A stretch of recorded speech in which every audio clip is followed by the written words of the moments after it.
Good morning to all of you. Welcome to Legal Matters by Sai Babu Sunkara. 2 రోజుల కిందట వచ్చిన వార్త మీ అందరికీ తెలిసే ఉంటుంది. కొత్త మేజర్ యాక్ట్స్ 1/7/2024 నుండి అమల్లోకి రాబోతున్నాయి. సో కాబట్టి ఈ మేజర్ యాక్ట్స్ అందరూ ఖచ్చితంగా తెలుసుకోవాలి, నేర్చుకోవాలి. సరే, మమ్మల్ని అడిగితే మాది పాత పాటే కదా, ఏమైనా ఇప్పుడు ఈ వయసులో మేమే నేర్చుకుంటాము, సెక్షన్లు ఎక్కడ మారుస్తాము, ఏమి అమెండ్మెంట్ చేసుకుంటే చాలు కదా, మళ్ళీ కొత్తగా రీస్ట్రక్చర్ చేయాల్సిన అవసరమా అని అంటుంటాం. ఇది సహజం. అయినా as youngsters, young advocates, as law students మీకు తప్పదు, ఖచ్చితంగా నేర్చుకోవాల్సింది. మీకు ఈజీ, ఎందుకంటే ఇక్కడ నుంచి మీకు ఒక లైఫ్ 30-40 ఇయర్స్ ఉంటుంది కాబట్టి ఇది మీకు నలుగుతూ ఉంటాయి. మాకేంటంటే ఐపీసీ అంటే 511 సెక్షన్లు, సిఆర్పిసి అంటే 444 సెక్షన్లు, ఇవే గుర్తుంటాయి. But still we also try to man our, లేకుంటే దీనికి రావడానికి ప్రయత్నం చేస్తాం. కొత్తగా వచ్చినటువంటి సిఆర్పిసి పేరు భారతీయ నాగరిక సురక్ష సంహిత. SAM కాదు, సంహిత. రైట్. దీంట్లో 411/84కి దాదాపు 530 సెక్షన్లు పెరిగినాయి. సో లేటెస్ట్ పాసిబిలిటీ వచ్చి చాలా చూశారు, ఆలోచించారు, రీస్ట్రక్చర్ చేశారు. రీస్ట్రక్చర్ చేసిన దాంట్లో అమిత్ షా గారు కూడా మీటింగ్లో చెప్పారు, పార్లమెంట్లో టేబుల్ చేసే ముందు, I have gone through every comma and full stop of this act అని చెప్పాను, 3 చట్టాల గురించి. రైట్. సో సహజంగా ఇలాంటప్పుడు దీంట్లో కొత్తగా వచ్చిన మార్పులు ఏమిటి? ఎఫ్ఐఆర్ గురించి పని. ఎఫ్ఐఆర్ అంటే ప్రథమ సమాచార రిపోర్టు.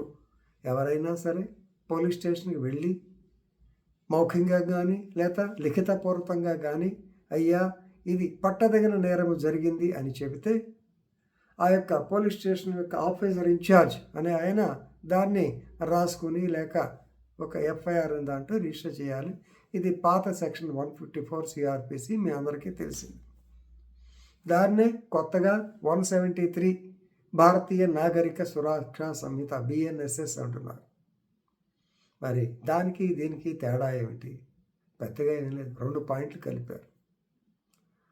నన్ను అడిగితే ఒకటే పాయింట్, బట్ 2 పాయింట్లు అందరు. 0 ఎఫ్ఐఆర్, ఇది కొత్తగా ఈ మధ్య కాలంలో జనంలో నానుతున్నటువంటి ఊత పదం. 0 ఎఫ్ఐఆర్ అంటే ఏంటంటే, ఒక స్టేషన్కి మీకు సింపుల్ ఉదాహరణ చెప్తాను. ఒక మనిషి ఏ అనే ఆయన మెడ్రాస్ నుంచి వస్తున్నాడు, కారులో వస్తున్నాడు. టంగుటూరు దాటిన తర్వాత టోల్ ప్లాజా దగ్గరలో ఎదురుగా ఒక లారీ గుద్దింది, యాక్సిడెంట్ అయింది. అతను ఇమ్మీడియట్గా అక్కడి నుంచి ఒంగోలు రిమ్స్కి తీసుకొచ్చారు. ఒంగోలు పోలీస్ స్టేషన్కి వచ్చి అతను రిపోర్ట్ ఇస్తే ఏం చేయాలి? జరిగింది టోల్ ప్లాజా టంగుటూరు కింద వస్తుంది కాబట్టి ఇక్కడ రిజిస్టర్ చేసి టంగుటూరుకి ట్రాన్స్ఫర్ చేయాలి. సేమ్ థింగ్ ఇక్కడ అతను మెడ్రాస్లో జరిగింది, ఇక్కడ టంగుటూరు దగ్గర యాక్సిడెంట్ అయింది, ఇమీడియట్గా మెడ్రాస్ షిఫ్ట్ చేశారు, మెడ్రాస్ GGHలో చేర్చారు. అక్కడికి వెళ్ళిన తర్వాత ఎఫ్ఐఆర్ ఇస్తే అది ఆంధ్రప్రదేశ్ స్టేట్దా, మాకు సంబంధం అనటానికి లేదు. So they have to register FIR, కానీ దానికి నంబర్ ఇవ్వకుండా 0 అని ఇచ్చి ఇక్కడికి ట్రాన్స్ఫర్ చేస్తే వీళ్ళ నంబర్ వీళ్ళు పెట్టుకుంటారు. అందుకని 0 ఎఫ్ఐఆర్ అన్నారు. అంతేగాని 0 ఎఫ్ఐఆర్ అంటే ఎఫ్ఐఆర్లో ఏం ఉండదు అనుకోకండి. ఎఫ్ఐఆర్లో సబ్స్టెన్స్ అంతా ఉంటుంది, నంబర్ ఒకటే ఉండదు.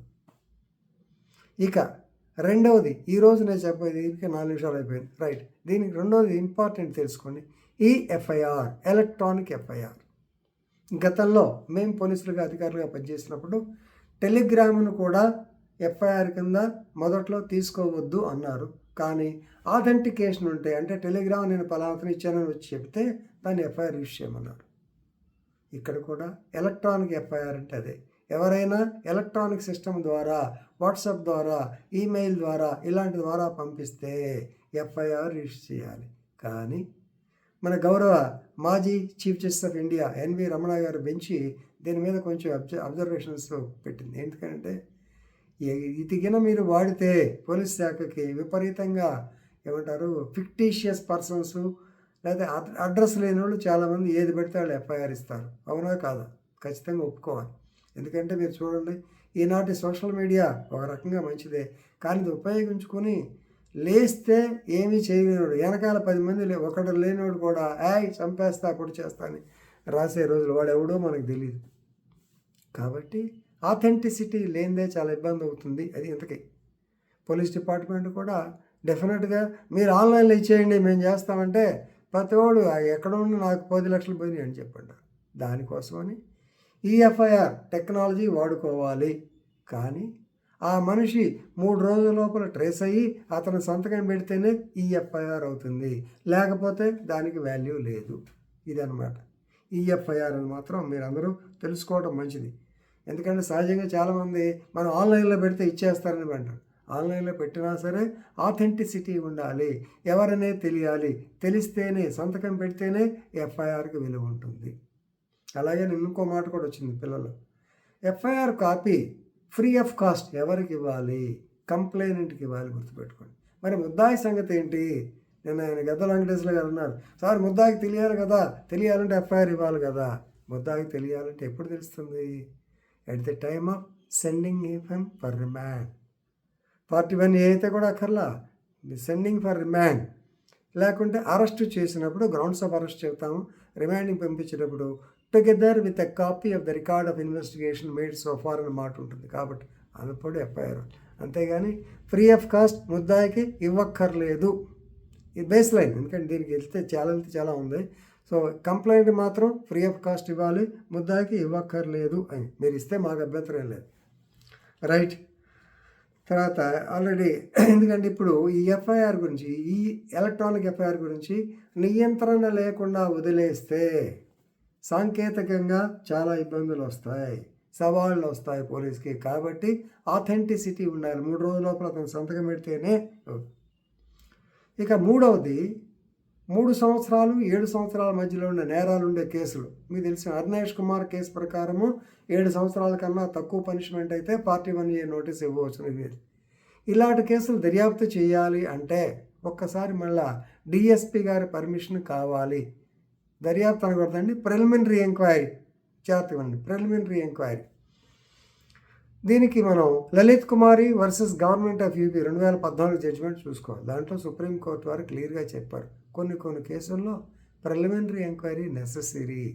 అలాంటి ఏంటి అంటే ఫ్యామిలీ డిస్ప్యూట్స్, మ్యాట్రిమోనియల్ డిస్ప్యూట్స్, అంటే కుటుంబ తగాదాలు లేదా మొగుడు పెళ్ళాల తగాదాలు డైరెక్ట్ చెప్పాలంటే. ఓకే. రెండవది cases where lot of money, cheating, misappropriation, breach of trust, చాలా డబ్బులు పోతాయి, అకౌంట్స్ ఉండవు, కాగితాలు లేకుండా ఏం చేయగలరు? Preliminary enquiry should be conducted. Particularly దాంట్లో ఎకనామిక్ అఫెన్సెస్ ఇచ్చాడు. మూడోది corruption cases against officials. So PCR act, prevention of corruption యాక్ట్లో కూడా ఖచ్చితంగా వాళ్ళు ప్రిలిమినరీ ఎంక్వైరీ చేసి కన్ఫర్మ్ చేసుకున్న తర్వాత ఎఫ్ఐఆర్ రిజిస్టర్ అవుతుంది. దాని గురించి పెద్ద చెప్పక్కర్లేదు. అలాగే మెడికల్ నెగ్లిజెన్స్ కేసెస్, డాక్టర్ గారు కావాలని చెప్పి ఎవడు సామాన్యంగా ఏ డాక్టర్ చేయడు, తను సక్సెస్ కావాలనుకుంటాడు, బై మిస్టేక్ కొంతమంది మర్చిపోతుంటారు. మెడికల్ నెగ్లిజెన్స్ కేసులు 100 మనం చదివాం. అలాంటి కేసుల్లో కూడా జాకబ్ మాథ్యూ కేసు వల్ల, Jacob Matthew versus state of Punjab, ఈ కేసు వల్ల డాక్టర్ల మీద మెడికల్ నెగ్లిజెన్స్ కేసు పెట్టేటప్పుడు you conduct some preliminary enquiry. ఆ ఎంక్వైరీ ఎలాగంటే civil surgeon, team of civil surgeon ఉన్న చోట ఇది కరెక్టా కాదా, నెగ్లిజెన్స్ ఉందా తెలుసుకున్న తర్వాత మాత్రమే కేసు పెట్టండి, అది ప్రిలిమినరీ ఎంక్వైరీ చేయండి అన్నారు. లాస్ట్లీ మనకు రిపోర్ట్ ఇచ్చిన కేసులో హెవీ డిలే ఉంటే ఖచ్చితంగా you can conduct preliminary enquiry. ఇది Lalit Kumari versus government of యూపీలో, సెక్రటరీ గవర్నమెంట్ ఆఫ్ యూపీలో వచ్చింది జడ్జ్మెంట్. వీటన్నిటిని సమాహారం కలిపి కొత్త భారతీయ నాగరిక సురక్షలో చెప్పారు. కాబట్టి వీటన్నిటిని విద్యార్థులుగా, యంగ్ అడ్వకేట్స్గా మీరందరూ తెలుసుకుంటారు ఉద్దేశంతో ఈ వీడియో చేస్తున్నాను. ధన్యవాదాలు. Thank you.